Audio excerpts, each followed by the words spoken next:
नमस्कार प्रिय किसान भाइयों बहनों एवं दर्शकों, आप देखना शुरू कर चुके हैं आपका पसंदीदा कार्यक्रम पूसा समाचार। पूसा समाचार के इस अंक में मैं डॉक्टर प्रवीण उपाध्याय, वैज्ञानिक सस्य विज्ञान संभाग, एवं मैं डॉक्टर सुनीता यादव, वैज्ञानिक पर्यावरण विज्ञान, पूसा संस्थान की ओर से सभी दर्शकों का पूसा समाचार में हार्दिक स्वागत करते हैं।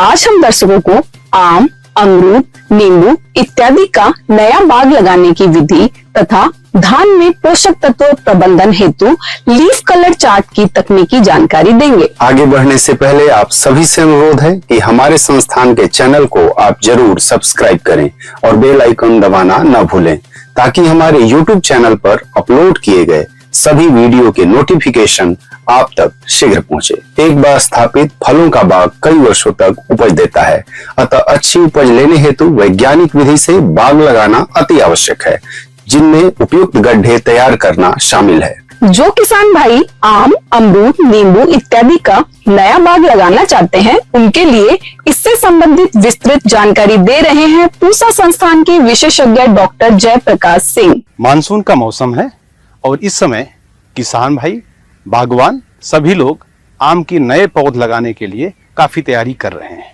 यहाँ पर यह जानना आवश्यक है कि अगर इस मौसम में हम आम लगा रहे हैं तो आम लगाने से पहले क्या करें, किस्मों का चुनाव कैसे करें, ये सब बहुत ही महत्वपूर्ण है। इसमें अगर आप पूसा की किस्में लगाना चाहते हैं, जैसे पूसा लालिमा है, पूसा अरुणिमा है, मल्लिका है, आम्रपाली है और पूसा प्रतिभा है, पूसा पीतांबर है, हम ये भी बताएंगे कि ये किस्में कहाँ से आपको मिल सकती हैं, आपके पास के क्षेत्र से या संस्थान से। लेकिन इससे पहले जानना आवश्यक है कि अगर आप जहाँ आम लगाना चाह रहे हैं वो भूमि उपयुक्त है कि नहीं है। अगर भूमि आपकी बलुई दोमट है या दोमट है तो अच्छी है, लेकिन आप सॉइल हेल्थ कार्ड की मदद ले सकते हैं कि आपके भूमि में या जमीन में जहां आप बाग लगाना चाहते हैं वहां पर जो पोषक तत्व हैं उनका स्तर क्या है। सॉइल हेल्थ कार्ड आपको इस मामले में काफ़ी मदद करता है। लेकिन सामान्य रूप से समझें, जैसे आप दिल्ली है या इसके आसपास का जो क्षेत्र है, हरियाणा है, पश्चिम उत्तर प्रदेश के कुछ क्षेत्र हैं और राजस्थान है, इन क्षेत्रों में हम देखते हैं कि सामान्य रूप से जो क्षारीय मिट्टी ज़्यादा है, जिसके चलते पीएच मान अधिक होता है।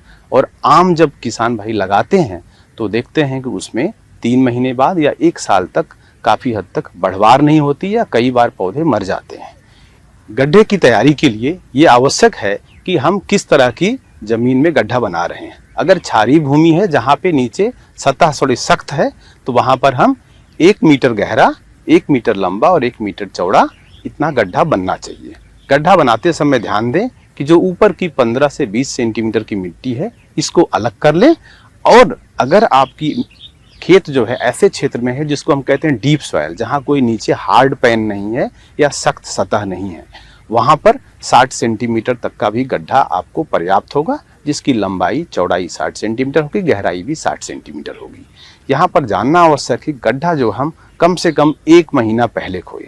अच्छा तो ये होता है कि हम गड्ढे की जो खुदाई है वो गर्मी के मौसम में ही कर लें, ताकि एक तरह से जो सोलराइजेशन होता है वो प्रक्रिया पूरी हो जाती है। उससे कीटाणु या कोई हार्मफुल जो कीड़े हैं वो वहाँ से चले जाते हैं या अधिक तापक्रम के चलते मर जाते हैं। अब एक गड्ढे में कम से कम 30 से 40 किलो सड़ी गोबर की खाद चाहिए। लेकिन गोबर की खाद के साथ ये आवश्यक है कि अगर आपकी मिट्टी में जो पीएच मान है वो 7.5, 8 या 8 से ऊपर है तो जिप्सम निश्चित रूप से मिला लें। खास करके जो दिल्ली के आसपास का 150 से 200 किलोमीटर का क्षेत्र है, इसमें समस्या प्रबल है कि पानी भी थोड़ा क्षारीय है और मिट्टी भी क्षारीय है। अतः एक गड्ढे में कम से कम 2 किलो जिप्सम पहले मिला लें और उसके बाद उसमें पानी डाल दें, ताकि गड्ढे का जो पीएच है वो सामान्य हो जाए। इससे आपके पौधे का जो बढ़वार है और उसका जो सर्वाइवल चांस है वो काफ़ी बढ़ जाता है। शुरुआत के कुछ दिनों में जो आपका सॉल्ट होता है वो काफ़ी परेशान करता है पौधे को। खास करके जब आपका देखेंगे कि पानी डालते हैं तो पानी धीरे धीरे कैपिलरी के थ्रू सतह पे आता है, उसमें सॉल्ट भी होता है और सारा सॉल्ट सतह पे रुक जाता है, पानी उड़ जाता है। और जब हम ग्राफ्टेड पौधे लगाते हैं, कलमी पौधे लगाते हैं, चाहे वो पॉली बैग में हो या किसी मिट्टी से आप खुदाई करके लाते हैं, तो उसमें जो झकड़ा जड़ है, जो जड़ न्यूट्रिएंट एब्जॉर्ब करती है वो सतह पे होती है, तो उसमें सॉल्ट अधिक एब्जॉर्ब होता है। ये इस नुकसान से बचने के लिए हमको जिप्सम अवश्य रूप से मिलाना चाहिए और यह प्रक्रिया हमको 15 से 20 दिन पहले करना चाहिए। उसके बाद 2 से 3 बार उसमें पानी मिलाएं और इसके बाद जब आपको लगाना हो उससे 3 से 4 दिन पहले आप 30 से 40 किलो सड़ी गोबर की खाद डालें। ऐसे कहा जाता है कि आप 1 महीना पहले कर लें, लेकिन कई बार अगर आपको अच्छी सड़ी गोबर की खाद उपलब्ध है आपके पास तो उसका प्रयोग कर सकते हैं। यहाँ पर ये जानना आवश्यक है हम कितना पोषक तत्वों का प्रयोग करें। शुरुआत में पोषक तत्वों की आवश्यकता कम होती है, लेकिन इसमें हमें नाइट्रोजन 100 ग्राम, फास्फोरस 100 ग्राम और पोटेशियम 100 ग्राम होना चाहिए। नाइट्रोजन हम यूरिया के माध्यम से दे सकते हैं और फास्फोरस सिंगल सुपर फास्फेट के माध्यम दे सकते हैं, क्योंकि सिंगल सुपर फास्फेट का प्रयोग अन्य जो फास्फेटिक फर्टिलाइजर हैं जैसे डाई अमोनियम फास्फेट से बेहतर है, खास करके ऐसी मिट्टी में जिसमें पीएच थोड़ा ज़्यादा होता है। इसमें सल्फर होता है जो पीएच कम करने में मदद करता है। और पोटेशियम के रूप में हम म्यूरेट ऑफ पोटाश का प्रयोग ना करें आम के लिए, क्योंकि इसमें क्लोराइड होता है। इसके लिए हम पोटेशियम सल्फेट का प्रयोग करें, वो ज़्यादा बेहतर है और क्लोराइड के दुष्प्रभाव से पौधे को बचाता है और पौधे का सर्वाइवल अच्छा होता है और वृद्धि भी अच्छी होती है। इसके अलावा अगर आपके क्षेत्र में क्लोरोपाइरिफास तब प्रयोग करें जब आपको लगता है कि दीमक की समस्या है। अगर ऐसा भी नहीं है, आपको नीम केक या नीम की खली उपलब्ध है तो 1 से 2 केजी नीम की खली आप प्रयोग कर सकते हैं, वो भी लगाने से 10 दिन पहले। ऐसा करेंगे तो आपका जो गड्ढे का क्षेत्र है ये लगभग न्यूट्रल हो जाएगा पहले कुछ वर्षों के लिए। बेहतर होगा कि शुरुआत के दिनों में पानी ऐसे स्रोत से लें जो क्षारीय ना हो, जो न्यूट्रल हो। बारिश का पानी बहुत अच्छा होता है क्योंकि इसका जो पीएच है वो 7 से थोड़ा कम होता है और इसीलिए बारिश के मौसम में ज़्यादातर रोपाई की जाती है और सर्वाइवल भी बहुत अच्छा होता है। लेकिन यहाँ पर ध्यान देने की ज़रूरत है कि गड्ढा ऐसे स्थान पर बिल्कुल ना बनाएं जहाँ पर पानी रुकता हो। अगर खेत में पानी रुकता है तो ऐसे स्थानों पर हम कहते हैं कि रेज्ड बेड बनाकर आप गड्ढा बनाएं और उस पे आम की रोपाई करें। अब होता है कि गड्ढा आप बनाएंगे कितनी दूरी पर बनाएंगे। अगर गड्ढा आप अब जो बन रहा है हाई डेंसिटी प्लांटिंग का समय है कि मतलब 1 हेक्टेयर में अधिक से अधिक हम पौधे लगाएं, तो 5 मीटर से 5 मीटर की दूरी ज़्यादातर किस्मों के लिए उपयुक्त है। लेकिन ऐसे क्षेत्र जो सूखे हैं जहां बारिश कम होती है वहां देखा गया है कि 3 से 4 मीटर की भी दूरी पहले 10 से 12 साल के लिए पर्याप्त होती है। हाई डेंसिटी प्लांटिंग में आपको 10 से 12 साल के बाद जो भी आपको ट्रेनिंग है, प्रूनिंग है वो करना पड़ेगा, ताकि आपकी जो शाखाएं हैं खास करके पौधे की, एक वैरायटी से दूसरे वैरायटी की या एक पौधे से दूसरे पौधे आपस में ना उलझें और हमारे जो इंटरकल्चरल ऑपरेशंस हैं वो बराबर बने रहें। अब यहाँ पर जानना यह आवश्यक है कि आपने गड्ढा बना लिया, सारी तैयारी कर ली, अब देखना है कि आपने पौध लाया। पौध किसी भी ऐसे संस्थान से लें, जैसे पूसा की किस्में भारतीय कृषि अनुसंधान संस्थान से भी मिलती हैं, लेकिन यहाँ सीमित मात्रा में मिलती हैं, इसलिए कई बार किसान काफ़ी नाराज भी होते हैं, निराश भी होते हैं। लेकिन संस्थान ने इन्हीं चीज़ों को ध्यान में रखते हुए तमाम जो अन्य कृषि संस्थान हैं, कृषि विश्वविद्यालय हैं, राज्यों के centre of excellence horticulture excellence हैं, वहाँ पर इन पौधों की उपलब्धता बढ़ाई है, उनको मदर प्लांट दिए हैं। इवन कि हमने नेशनल सीड कारपोरेशन को भी दिया हुआ है, जो अलग अलग क्षेत्रों में काम करते हैं, उनसे भी पौधे मिल सकते हैं। इसके अतिरिक्त जो संस्थान ने लाइसेंसिंग के जरिए और मेमोरेंडम ऑफ एग्रीमेंट के जरिए एक समझौता किया है अलग अलग निजी नर्सरियों से, संस्थानों से, जैसे निर्मल नर्सरी के लिए किया है हमने पूसा पीताम्बर और पूसा प्रतिभा के लिए, और एसएल ऑर्चर्ड पंचकुला के पास है हमारी जो 6 किस्में हैं, पूसा सूर्या, पूसा अरुणिमा, पूसा लालिमा, पूसा श्रेष्ठ, पूसा प्रतिभा, पूसा पीताम्बर, इन सभी 6 किस्मों का इस नर्सरी के साथ में एग्रीमेंट है। इसके अलावा सेल्टर एग्री के साथ में इन्हीं 6 किस्मों का, जो कि सेल्टर एग्री फार्म है, ये कोलकाता में है, पश्चिम बंगाल में, इनकी बड़ी नर्सरी है, इनके पास भी इन सभी 6 किस्मों की लाइसेंसिंग है। वो व्यावसायिक रूप से बना भी रहे हैं और वहाँ से भी लोग ले सकते हैं, खास करके पूर्वी भारत के लोग। इसके अलावा महाराष्ट्र में 7 स्टार फ्रूट्स, जो एक महिको कंपनी की सब्सिडियरी है, उनके पास भी इसकी लाइसेंसिंग है, वो भी इसके पौधे बनाते हैं। इसके अतिरिक्त कैंपस में देवभूमि इंटरप्राइज के साथ भी एक हमारा समझौता है, जिसके तहत वो कैंपस से ही पूसा की किस्मों को उपलब्ध कराते हैं और आसानी से मिल भी जाता है। इसके अलावा हमने जैसे कहा कि centre of excellence Kota, centre of excellence horticulture Haryana, centre of excellence Saharanpur, centre of excellence Basti, इनके पास बड़ी मात्रा में पौधे बनते हैं। इसके अलावा उत्तराखंड की एक राजकीय नर्सरी है काशीपुर में, जिनके पास हमारी किस्मों के पौधे करीब 2014 से उपलब्ध हैं और वो भी बड़ी मात्रा में बनाते हैं। तो इन स्थानों से आप पौधे ले सकते हैं। अगर आपको आम की पूसा की किस्में बड़े स्तर पे लगानी है, 2 एकड़ या 4 एकड़ की लगानी है, तो हमारे आउटरीच प्रोग्राम के माध्यम से भी हम अन्य नर्सरियों के जरिए आपको जोड़ सकते हैं। आप हमसे संपर्क कर सकते हैं संस्थान के माध्यम से, या हमारे अध्यक्ष महोदय के माध्यम से संपर्क कर सकते हैं। तो हम आपको बड़ी मात्रा में अगर पौधे चाहिए तो वो उपलब्ध करा देंगे आपके नियरेस्ट प्लेस पे। अनाजी फसलों में धान एक प्रमुख फसल है जो संपूर्ण भारत में उगाई जाती है। धान में सिंचाई व्यवस्था, खरपतवार नियंत्रण के साथ उर्वरक प्रबंधन बहुत महत्वपूर्ण होता है। धान में पोषक तत्वों की उचित मात्रा निर्धारित करने में लीफ कलर चार्ट एक महत्वपूर्ण भूमिका निभाता है, जिसकी विस्तृत जानकारी दे रहे हैं पूसा संस्थान के विशेषज्ञ डॉक्टर कपिला शेखावत। पौधे की मांग के आधार पर पोषक तत्व उपलब्ध कराने को परिशुद्ध पोषक तत्व प्रबंधन या प्रिसीजन न्यूट्रिएंट मैनेजमेंट कहते हैं। इसके लिए कई उपकरण और तकनीकें हैं, जैसे ग्रीन सीकर, स्पैड मीटर या क्लोरोफिल मीटर और न्यूट्रिएंट एक्सपर्ट जैसे डिसीजन सपोर्ट सिस्टम्स। लेकिन इन सभी में एक बहुत ही सरल, आसान, कम लागत वाला और बहुत व्यवहार्य विकल्प है लीफ कलर चार्ट, जिसे धान, गेहूं और मक्का जैसी प्रमुख फसलों में नाइट्रोजन प्रबंधन के लिए उपयोग किया जाता है। पौधे में पत्ती का हरापन नाइट्रोजन की सांद्रता का प्रतीक है, इसलिए गहरा हरा रंग यानी नाइट्रोजन की पर्याप्त मात्रा और हल्का हरा रंग यानी कि नाइट्रोजन की मांग, ये एक बहुत ही हैंडी यंत्र है जिसमें हल्के हरे रंग से गहरे हरे रंग तक कई शेड्स होती हैं और हर शेड के नीचे एक अंक दिया रहता है।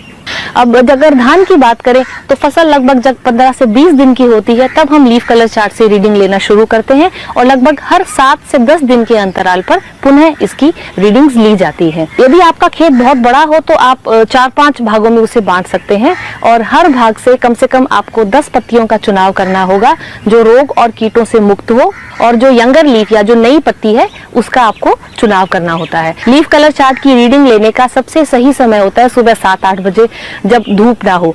और जब भी आप रीडिंग ले, आप ध्यान रखें कि प्रकाश, सूर्य का जो प्रकाश है वो सीधा आपके पत्ती और लीफ कलर चार्ट पे ना पड़े, क्योंकि कई बार इससे मिलान में दिक्कत होती है। और कोशिश करें कि एक ही व्यक्ति सभी जगह से लीफ कलर चार्ट की रीडिंग ले, जिससे त्रुटि होने का चांसेस सबसे कम रहते हैं। पत्ती का मिलान आपको इन शेड्स के साथ करना होगा, और यदि यहाँ आपकी पत्ती का रंग है तो आपका स्कोर होगा 3.5। बासमती किस्मों की यदि हम बात करें तो 3.5 या उससे कम की रीडिंग आती है। जो आपने 10 पत्तियों का चयन किया है उसमें से 6 पत्तियां यानी 50% से ज्यादा पत्तियां यदि 3.5 या उससे कम की शेड में मैच करती हैं तो आपको 25 किलोग्राम नाइट्रोजन प्रति हेक्टेयर की दर से फसल में देना होगा। वहीं यदि आपकी कोई संकर किस्म है या इनब्रेड लाइन्स आप लेते हैं तो 4 या उससे कम का अगर स्कोर है 10 में से 6 पत्तियों का, तो आपको करीब 35 किलोग्राम नाइट्रोजन प्रति हेक्टेयर की दर से उपलब्ध कराना होगा। देखिए, इस समय पौधे पे और लीफ कलर चार्ट पे धूप नहीं आ रही। यदि धूप में लेना भी पड़े आपको रीडिंग तो आप अपनी ही उसको किसी छाया से कर लीजिए, तभी आप पत्ती का लीफ कलर चार्ट से मिलान कीजिए। और हम देख रहे हैं कि ये बासमती धान में अभी करीब 4.5 के आसपास इसकी जो लीफ है वो एकदम परफेक्ट मैच कर रही है। यहाँ पर देखिए पत्ती गहरे रंग की है और यहाँ पे ये जो 4.5 स्कोर है, इसका मतलब अभी फसल की मांग नहीं है। ये फसल लगभग 60 दिन की है और इस समय अगर हम परंपरागत तरीके से देखें तो एक नाइट्रोजन की मांग रहती है, लेकिन लीफ कलर चार्ट के आधार पर ये अभी मांग नहीं दिखा रहा, तो हम इसके अंदर इस स्टेज पर अभी नाइट्रोजन की उपलब्धता नहीं कराएंगे। कई बार ये देखा गया है कि पत्तियां इन दोनों के बीच में कहीं मैच करती हैं। उस परिस्थिति में आप इन दोनों अंक का औसत भी कर सकते हैं। जो शोध हमने किए हैं उसमें यह पाया गया है कि यदि आपका जो परंपरागत रोपाई वाला धान है तो उसमें आप 15 दिन के आसपास, फिर 45 दिन के आसपास और करीब 60 से 65 दिन पर लीफ कलर चार्ट की रीडिंग जरूर लीजिए। वहीं यदि अगर आपका डीएसआर या धान की सीधी बुआई का खेत है तो आप करीब 20 से 25 दिन पर, 45 दिन के आसपास और फिर 60 से 65 दिन के आसपास लीफ कलर चार्ट की रीडिंग जरूर लीजिए और मांग के आधार पर आप नाइट्रोजन को उपलब्ध करा सकते हैं। यदि 60 से 65 दिन के बाद भी नाइट्रोजन की मांग दिखाई जाती है तो आप बासमती धान में करीब 20 किलोग्राम नाइट्रोजन और इनब्रेड या संकर किस्मों के लिए करीब 30 से 35 किलोग्राम नाइट्रोजन की मात्रा भी दे सकते हैं। जो धान गेहूं फसल चक्र में शोध हुए हैं उनसे यह पाया गया है कि उपज में कमी के बिना लीफ कलर चार्ट आधारित नाइट्रोजन प्रबंधन से करीब 20 से 30% नाइट्रोजन की बचत होती है और साथ ही जो नाइट्रोजन उपयोग दक्षता है उसमें भी बढ़ोतरी होती है। प्रिय दर्शकों, MS स्वामीनाथन शताब्दी अंतर्राष्ट्रीय सम्मेलन 7 से 9 अगस्त 2025 को राष्ट्रीय कृषि विज्ञान परिसर नई दिल्ली में आयोजित किया जाएगा। भारत रत्न प्रोफेसर MS स्वामीनाथन के जन्म के 100 वर्ष पूरे होने के उपलक्ष्य में यह एक ऐतिहासिक आयोजन है। यह कॉन्फ्रेंस सतत कृषि, खाद्य सुरक्षा और ग्रामीण विकास में उनके अतुलनीय योगदान को याद करने का एक स्वर्णिम अवसर भी है। इस सम्मेलन का theme evergreen revolution, the pathway to biohappiness है। इस सम्मेलन में नीति निर्माताओं, वैज्ञानिकों, वैश्विक विशेषज्ञों, जमीनी स्तर से जुड़े नवोन्मेषी कार्यों, अनुसंधान एवं ग्रामीण विकास से जुड़े संगठन एक साथ भाग ले रहे हैं। इस सम्मेलन में रीजनरेटिव कृषि, सक्षम इकोसिस्टम, पारिस्थितिकी प्रौद्योगिकियां, पोषण के लिए जैव विविधता, जलवायु और स्वास्थ्य, नवाचार और मूल्य श्रृंखला एवं महिलाएं और युवा की भागीदारी जैसे महत्वपूर्ण विषयों पर चर्चा की जाएगी। आप सब इस कार्यक्रम से कैसे जुड़ सकते हैं, उसकी जानकारी के लिए दी गई वेबसाइट को विजिट करें।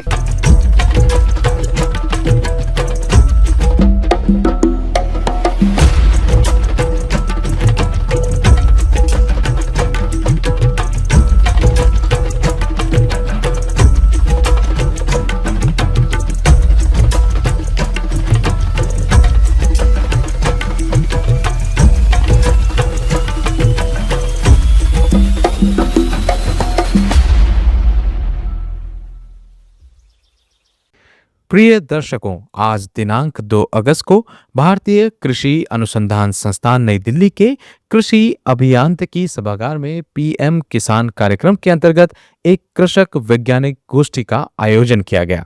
आज देश के प्रधानमंत्री माननीय श्री नरेंद्र मोदी जी ने वाराणसी से किसान सम्मान निधि की 20वीं किस्त जारी की और किसान सभा को संबोधित किया। इस कार्यक्रम का सीधा प्रसारण भारतीय कृषि अनुसंधान संस्थान नई दिल्ली के कृषि अभियांत्रिकी सभागार में किया गया, जिसमें पूसा संस्थान की अनुसूचित जाति परियोजना एवं संस्थान के अंगीकृत गांवों एवं निकटवर्ती जिलों के 200 किसानों, पूसा संस्थान के वैज्ञानिकों, तकनीकी अधिकारियों एवं विद्यार्थियों ने भाग लिया। संस्थान के संयुक्त निदेशक अनुसंधान डॉक्टर सी विश्वनाथन, संयुक्त निदेशक प्रसार डॉक्टर रविन्द्रनाथ पडारिया, जल प्रौद्योगिकी केंद्र के परियोजना निदेशक डॉक्टर पी ब्रह्मानंद सहित संस्थान के विभिन्न संभागों के अध्यक्ष एवं वैज्ञानिकों ने इस संगोष्ठी में भाग लिया। कार्यक्रम के दौरान किसानों को माननीय प्रधानमंत्री जी द्वारा सम्मान निधि वितरण के कार्यक्रम से सीधा जोड़ा गया, जिसमें उन्होंने किसानों को प्रेरक उद्बोधन दिया। कृषि संगोष्ठी के दौरान किसानों को समन्वित खेती प्रणाली, बासमती धान की उन्नत उत्पादन प्रौद्योगिकी, समेकित पोषण प्रबंधन, श्री अन्न की महत्ता एवं उत्पादन तकनीकी, मक्का उत्पादन प्रौद्योगिकी, खरीफ फसलों के मुख्य रोग, विशेषकर धान में बकाने रोग जैसे महत्वपूर्ण विषयों पर कृषि जानकारी दी गई। किसानों को संस्थान के खेतों में जहां विभिन्न विषयों के अनुसंधान चल रहे हैं भ्रमण कराया गया और उन्हें जीवंत प्रदर्शनों, अनुसंधान प्रयोगों के बारे में जानकारी दी गई। संस्थान के कृषि विज्ञान केंद्र शिकोपुर में भी किसान संगोष्ठी कराई गई, जिसमें 270 किसानों ने भाग लिया तथा किसानों को माननीय प्रधानमंत्री जी के कार्यक्रम से सीधा जोड़ा गया। पूसा समाचार में अब समय है पूसा व्हाट्सएप सलाह सेगमेंट का, जिसमें हम आपके खेती किसानी से जुड़े प्रश्नों का समाधान बताएंगे। उत्तर प्रदेश से कई किसानों ने धान के पौधों के गलने की समस्या बताई है। आपकी फसल में बकाने रोग का प्रकोप हुआ है। इसके समाधान हेतु हमारा पूसा समाचार का 257वां अंक देखें। लिंक डिस्क्रिप्शन बॉक्स में दिया गया है। मंदसौर मध्य प्रदेश से कई किसान भाइयों ने अमरूद की पत्तियों में छोटे छोटे छेद होने की समस्या बताई है। आपकी फसल में दीमक सहित अन्य कीटों का प्रकोप हुआ है। इसके समाधान हेतु क्लोरोपाइरीफॉस या नीम के तेल की 400 मिलीलीटर मात्रा को 200 लीटर पानी में घोल बनाकर 1 एकड़ में छिड़काव करें। आम के कई किसानों ने आम के फलों के पेड़ पर ही फटने की समस्या बताई है। आपकी फसल में कैल्शियम एवं बोरोन की कमी हुई है। 10 से 15 दिनों के अंतराल पर बोरेक्स के 0.2% का 2 से 3 बार छिड़काव करें तथा बोरेक्स की 50 ग्राम मात्रा प्रति पेड़ की दर से जड़ के पास मिट्टी में मिला दें। मध्य प्रदेश से किसानों ने पपीते के पौधे के पीले पड़कर सूखने की समस्या बताई है। आपकी फसल में विषाणु का प्रकोप हुआ है। इसके समाधान हेतु पानी को रूट जोन के पास इकट्ठा न होने दे तथा खेत में खरपतवार मुक्त रखें। रासायनिक नियंत्रण हेतु 12 दिन के अंतराल पर 2 बार प्लेनोफिक्स की 60 से 70 ml मात्रा को 200 लीटर पानी में घोल बनाकर 1 एकड़ में छिड़काव करें। आइए सुनते हैं आने वाले सप्ताह में देश भर में कैसा रहेगा मौसम का हाल मौसम खबर में। भारत मौसम विज्ञान विभाग द्वारा दिए गए मौसम पूर्वानुमान के अनुसार 2 से 5 अगस्त के दौरान उत्तर प्रदेश, हिमाचल प्रदेश, हरियाणा, बिहार में, 2 से 6 अगस्त के दौरान केरल, माहे में, 2 से 7 अगस्त के दौरान उत्तराखंड, अरुणाचल प्रदेश, असम, मेघालय, नागालैंड, मणिपुर, मिजोरम, त्रिपुरा, उप हिमालयी पश्चिम बंगाल, सिक्किम, तमिलनाडु में, 3 से 4 अगस्त को पंजाब, पूर्वी मध्य प्रदेश में, 3 से 5 अगस्त के दौरान पश्चिम मध्य प्रदेश में, 3 से 7 अगस्त के दौरान पूर्वी राजस्थान में, 4 से 6 अगस्त के दौरान जम्मू कश्मीर में, 5 से 7 अगस्त के दौरान तटीय और दक्षिण आंतरिक कर्नाटक, तटीय आंध्र प्रदेश, रायलसीमा में, 7 अगस्त को गांगेई, पश्चिम बंगाल में कुछ स्थानों पर भारी वर्षा की संभावना है। प्रिय किसान भाइयों, बहनों एवं दर्शकों, आशा करते हैं पूसा समाचार का यह अंक भी आपकी खेती किसानी से जुड़ी समस्याओं के समाधान में जरूर सहायक होगा।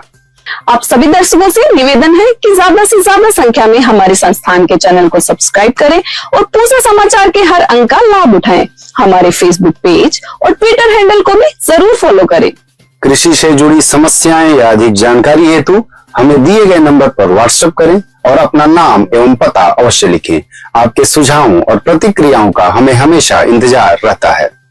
कृषि की दिशा में यदि लाने हो नवाचार तो देखते रहिए हमारा साप्ताहिक कार्यक्रम पूसा समाचार। कुछ नए विषयों पर नई जानकारी लेकर हम फिर हाजिर होंगे अगले शनिवार। तब तक के लिए दीजिए इजाजत। नमस्कार।